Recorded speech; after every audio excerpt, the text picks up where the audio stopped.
মাতবর সাহেব, মাতবর সাহেব। কি রে চুমকি, তুই এই জায়গায়, তাও আমাগো বাড়িতে? না আসলে মাতবর সাহেবের সাথে আমার একটু দরকার ছিল। মাতবর সাহেব একটু রেখে দিবেন? মাতবর সাহেব বাড়িতে নাই, আর মাতবরের সাথে তোর কিসের দরকার?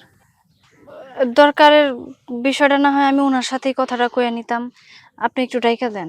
বললাম তো বাড়িতে নাই। আর চুমকি, তুই যখন এই গ্রামে ছিলি না, এই গ্রামটা অনেক শান্তিতে ছিল। এই যে তুই আইছস, হ্যান পোলাপান গুলোর মাথা চাবাই চাবাই খাবি, আবার অশান্তি শুরু হইব। এই তুই কি পাইছস? তুই আবার কেন আইছস সেখানে?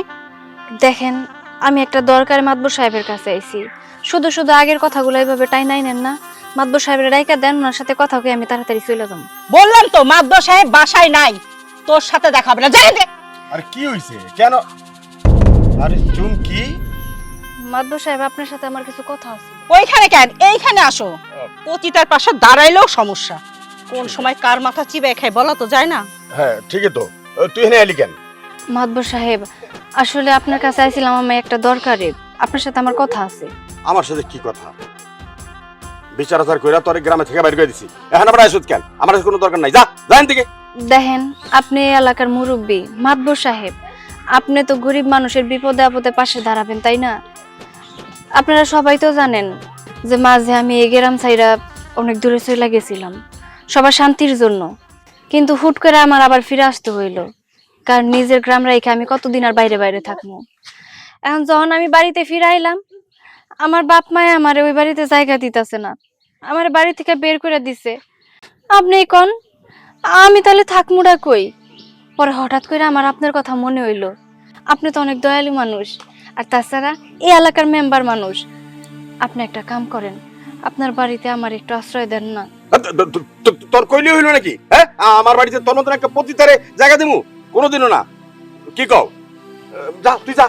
দেখেন মাতবর সাহেব, আমি পতিতা এটা সবাই জানে, তাই বলে সব সময় যে আমার পতিতা পতিতা কইবেন, এটা কিন্তু আপনার কর সাজে না। ও বাবা, চোরের মার বড় গলা। পতিতাগিরি করবা আর তোমাকে আমরা পতিতা বলতে পারবো না, তো তোমাকে আমরা কি বলবো? এই তুই দাঁড়া না থেকে যা। মানুষজন যদি আইবার না, তোর বাইরে বাইরে হেনতে বাইর করবো। যা। আমি জানি কেন আইছিলাম এখানে। ওহো, আচ্ছা যাই, সালিশটা শেষ করে আই। এই দাঁড়াও, কই যাও? আরে সালিশ রইছে। সালিশ রয়েছে, তাহলে তুমি বাড়িতে আসলা কেন? সালিশ কইরা আসলেই তো পারতা। না না ঠিক আছে, পারতাম, কিন্তু আমার মনে ছিল না যে, আমি মনে করছি ফোনটা বুঝে বাসা রাখা, ফোন ওইখানে রাখা আমার। যাই আইতাছি। আমি সবই বুঝি, চরিত্র কি কোনোদিন ভালো হয়? ভালো হয় না।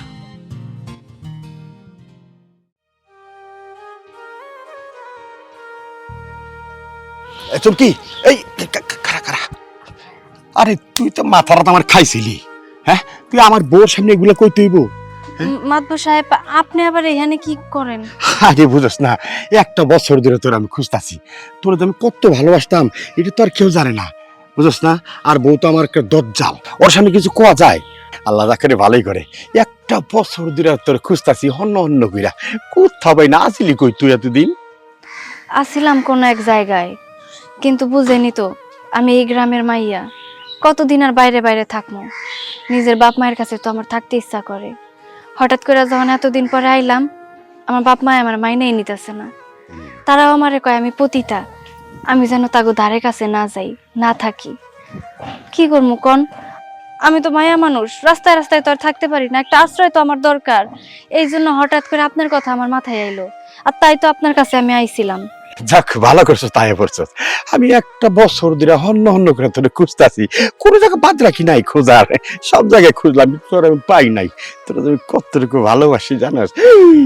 আমার বউ দজ্জালটা জানতে পারলে সবকিছু। আমি তাইলে এখন যাই। হ্যাঁ ঠিক আছে, যা, সন্ধ্যার আগে আগে বলিস। হ্যাঁ, মুশকিল হয়ে গেল আমার, দুই দিকে সামলাইতে হয়। ওদিকে বউ, এদিকে অন্য কেউ। যাক, আনন্দ লাগতেছে। আহা কি আনন্দ আকাশে বাতাসে। আরে বিশ্বাস কর, আমি যেভাবে প্ল্যানটা করছি, কাজটা করতে পারলেই ফাইনাল মোটামুটি ভালো অঙ্কের একটা টাকা আসবে। হ্যাঁ, তুই তুই এক কাজ করিস, তোরে যে টাইমে আইতে কইছি তুই আসা পড়িস, আসলে দেখবি সব ঠিক হয়ে গেছে। ঠিক আছে?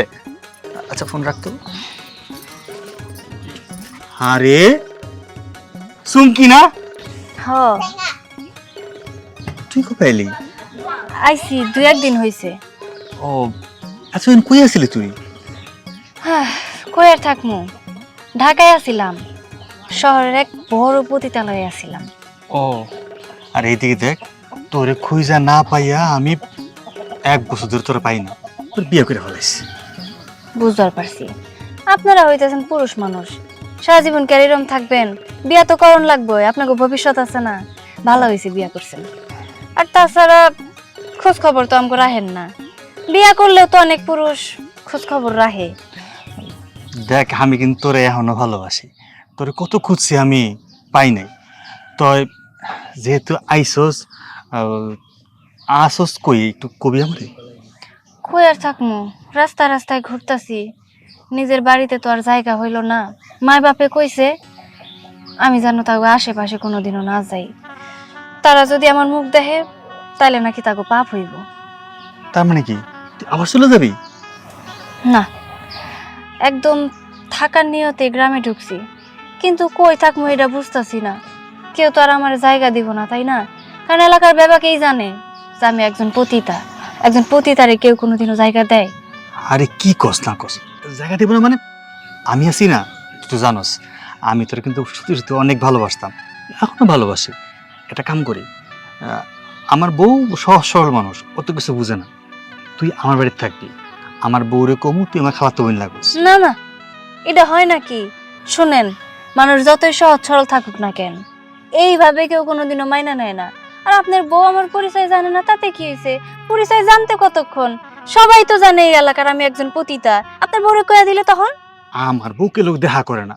আর শোন, বউরে আমি শাসায় রাখুম নে, তুই শুধু আমার কথায় হয় হয় করবি, কবি তুই আমার আপন খালাতো বোন।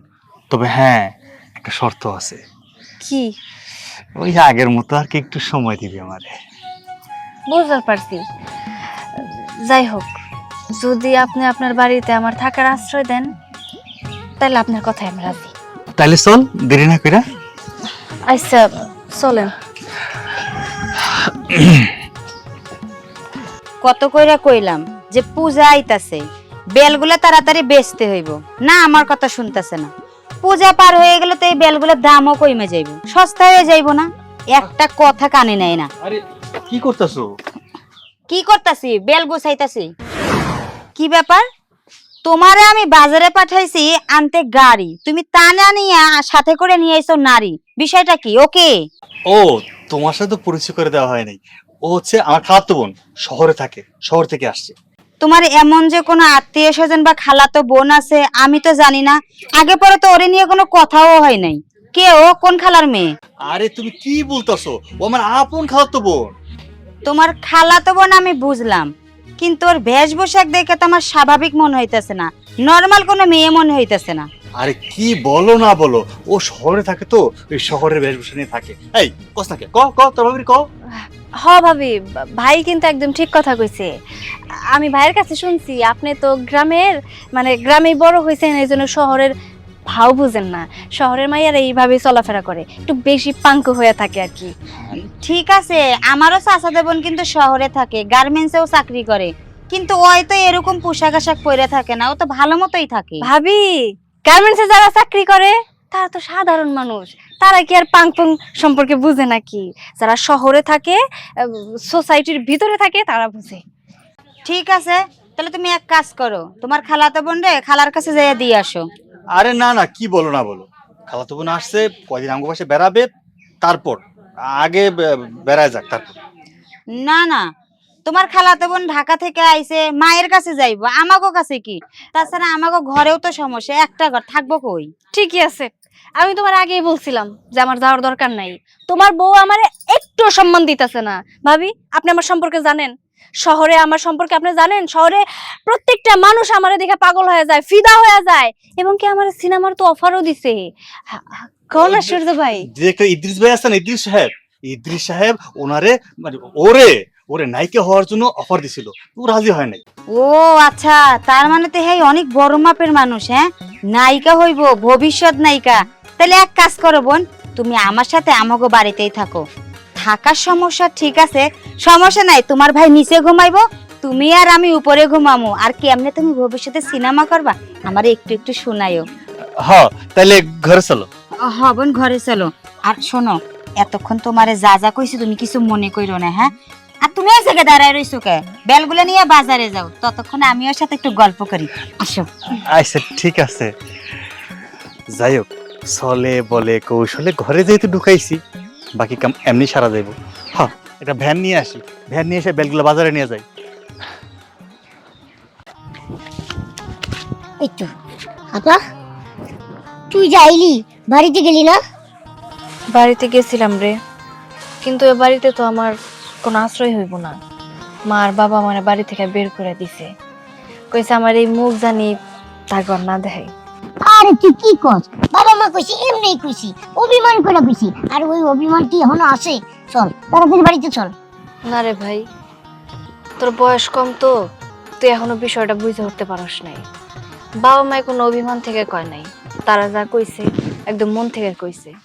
তারা আর চায় না যে আমি তাদের সাথে থাকি, ওই বাড়িতে থাকি। এই জন্য আমার ওই বাড়ি থেকে ঘাট ধাক্কা দিয়ে বের করে দিছে।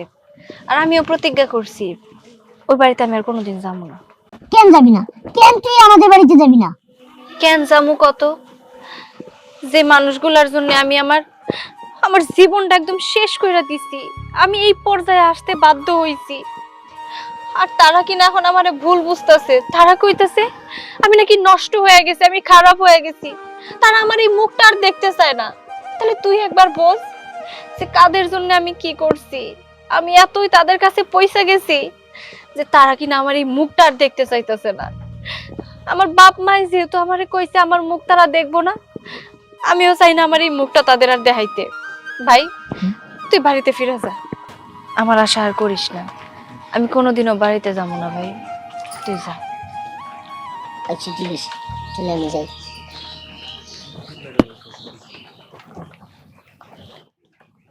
বাহ, চমৎকার। বৃষ্টির ফোঁটা পড়তেছে গাছ থেকে টপর টপর, আর তুই বসে রয়েছিস, কি যে মজা লাগতেছে, তাই না রে? কি মজা মাদবর সাহেব? মজা বুঝোস না? হাই হাই, সারা কিরে? না, এমনি যাইতেছিলাম আর কি। ভাবলাম চুমকি এখানে আছে, মাতবর সাহেবও আছে, একটু কথা কই। কেমন আছেন আপনারা? দেখছস, আর একটা গুড়া পোলাপান থেকে নিয়ে বুইড়া পর্যন্ত কেউ রে ছাড় দেশ নাই। কি যে আরেকটা এসে আরে বাহ, মাতবর চাচা সূর্য ভাই সব দিয়ে এক জায়গায়। আরে আল্লাহ, এটা কেডা? আরে বুঝন লাগবো তো, চুমকি যেখানে সবাই ওখানে। ওই যে এক ফোঁটা গুড় যেখানে পরে পিঁপড়েরা ভিড় করে। চমকি, অবশেষে তুই তাহলে আমগো এলাকায় পড়ছস, তাই না? দেখছস, তুই এলাকায় ফিরে আইসা এলাকার প্রাণী ফিরাই দিছস। দেখ, এলাকার মুরব্বি জোয়ান সব চাঙ্গা হয়ে গেছে। চুমকি, পোলাপানের কথা হইন না, মনটারে খারাপ করিস না। আই সেই যখন পড়ছত গ্রামে, তাহলে সবার মনটারে জোগায়া চল। মন জোগায় চলমু আমি? না, আমি তো মন জোগাইতে আসি নাই। আমি এই জায়গায় আইছি প্রতিশোধ নিতে। প্রতিশোধ? কিসের প্রতিশোধ? প্রতিশোধ? কিসের প্রতিশোধ? আজকে আপনাকে সবাই রে আমি এইটার বর্ণনা দিব যে কিসের প্রতিশোধ নিতে আমি এইখানে আইছি। তোরে খুইলা না খুইলে কি আমরা বুঝুম কদি? এই যে আপনারা জুয়ান নাই, বুইড়া নাই, ছোট নাই, প্রত্যেকটা মানুষ এই আমার দিকে সবসময় কুদৃষ্টি দিয়া গেছেন। সবসময় আমার দিকে আপনারা লোভ দিছেন। আমার না ভাবতেও লজ্জা লাগে। এই যে আপনি একজন মানুষ, আমার বাবার বয়সী, আপনি পর্যন্ত আমার ছাড়েন নাই, আপনি পর্যন্ত আমার দিকে লোভ দিছেন। আর এই যে অগো কথা আর কি কমু, হইতেছে চ্যাংরা মানুষ। যেখানে বুইড়া মানুষ তার নিজের লোভ সামলে রাখতে পারে না, সেখানে এই মানুষগুলোর কথা কি কমু। আপনারা হয়তো খুব ভালো করে জানেন যে গত 1 বছর আগে আমি এখান থেকে শহরে চলে গেছিলাম। শহরে গিয়াও আমার একই নাম, আমি পতিতা। ওইখানে ভালো একটা পতিতালয়, মানে বড় একটা পতিতালয় আমি ছিলাম। আর সেইখানে থাকার পর আমার একটা রোগ হয়েছে। কি রোগ জানতে চান? কি রোগ হয়েছে? আমি HIV পজিটিভ। অবাক হয়ে গেলেন মনে হয়? অবাক তো হওয়ারই কথা। আর আমিও চাইছি এটারই কাজে লাগাইতে। কারণ আমি খুব ভালো করে জানি যে মানুষগুলো আমার সাথে বেইমানি করছে, সেই মানুষগুলোর সাথে আমি যদি একটু বেইমানি না করি তাহলে তো আমি আমার নিজের সাথে বেইমানি করে ফেলাইলাম, তাই না? তাই আমি আসার পর তোমরা যারা যারা আমার সাথে মজা নিছো, আমার সাথে মজা লুটছো, এই প্রত্যেকগুলারই এই রোগ হয়ে যাইব। আমি তো মরমুই, আমি চিন্তা করছি আমার সাথে সাথে তুমি সবাইরে নিয়ে মর। চুমকি, তুই সব কি কইতাছস? তুই কেন আমগো উপর প্রতিশোধ নিয়েছস? তোমরা চাইলে পারতা না আমার সাহায্য করতে? এই যে গ্রামের মুরব্বী মাতাব্বর, যার কিনা টাকা পয়সার কোনো কিছুর অভাব নাই, এই মানুষটার কাছে গেছিলাম, হাত পাইতা ভিক্ষা চাইছি, কিন্তু এই মানুষটা আমারে দেয় নাই। এই মানুষটা সবার আগে আমার দিকে কোন নজর দিছে, কিন্তু আমি তার মেয়ের বয়সী, এটা সে মাথা থেকে ঝাইরা ফালায়া সে আমার দিকে কুদৃষ্টি দিছে। আর তোরা পর্যন্ত আমার সারস নাই। এই গ্রামের প্রত্যেকটা মানুষ আমারে শিয়াল শকুনের মতো চিরা খাইছে, আমারে বানাইছে সুস্থ একটা মানুষ থেকে পতিতা। এই তগো কারণে আমি পতিতা হইছি। আর ওই দিনই আমি সিদ্ধান্ত নিছিলাম যে মানুষগুলার কারণে আমি পতিতা হইছি, সেই মানুষগুলারে আমি বাঁচতে দিব না। আমি তো মরমু, সেই মানুষগুলারে নিয়ে আমি মরমু, সঙ্গে তোদের সবাইরে নিয়ে আমি মরমু। ও এই কথা, তাই তো কই এমন খেলা তো বোন আসলো কই থেকে? হ্যাঁ, একটা পতিতারে নিজের বোন পরিচয় দিয়া বাড়িতে তুলছো, এই হচ্ছে তোমার উদ্দেশ্য? আমি অবাক হয়ে যাই, তুমি না এই গ্রামের মাতবর, হ্যাঁ? এই গ্রামের বিচারশালী সবকিছু তুমি কইরে বেড়াও, কিন্তু তোমার বিচারটা কে করবে শুনি? লজ্জা করে না? হ্যাঁ, এত বড় বয়স হয়ে গেছে তোমার, কিভাবে তুমি একটা মেয়ের সমবয়সী সাথে সঙ্গ দিতে পারো? এতটুকু বিবেকে বাঁধে নাই তোমার ঘরে বউ নাই? তুমি মানুষ না জানোয়ার? তোমার ভাবতেও লজ্জা লাগে, আমার ঘৃণা করতেছে তোমাকে যে তোমার সাথে সংসার আমি করি। ভালো হয়েছে, ও তোমাদের সাথে যা করছে একদম উচিত কাজটাই করছে। এখন তো তোমাদের শরীরে এই রোগটাই আইছে না, HIV। তোমাদের সাথে সংসার করার তো প্রশ্নই ওঠে না। ফুল যা বলছে একদম সঠিক কথা বলছে। আমিও আর তোমার সাথে সংসার করতে চাই না। আমি আজকেই আমার বাবার বাড়ি চলে যাব। মরো তুমি একা ঘরে কুড়ে মরো, আমি কখনো তোমার কাছে আসবো না, তোমাকে দেখতে পর্যন্ত আসবো না। গ্রামের রাতের গাড়িতে ঢাকা শহরে গিয়ে বড় ডাক্তার তুই একলা ঘরে ধুকে মর, আমি কখনো তোকে দেখতে আসবো না বলে দিলাম। তোর মতো চরিত্রহীন স্বামীর কপালে আমি উষ্টা মারি, তোর সাথে আমি আর থাকতেছি না।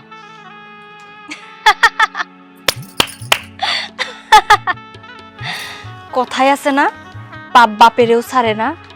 তোরা এই সমাজের চোখে আমার নষ্টা বানাইছোস, আমার পতিতা বানাইছোস। এবার দেখলি তো তোদের নিজের সংসার কিভাবে শেষ হয়ে গেল। উপরওয়ালা না ছাড় দেয়, কিন্তু কাউরে ছাইরা দেয় না।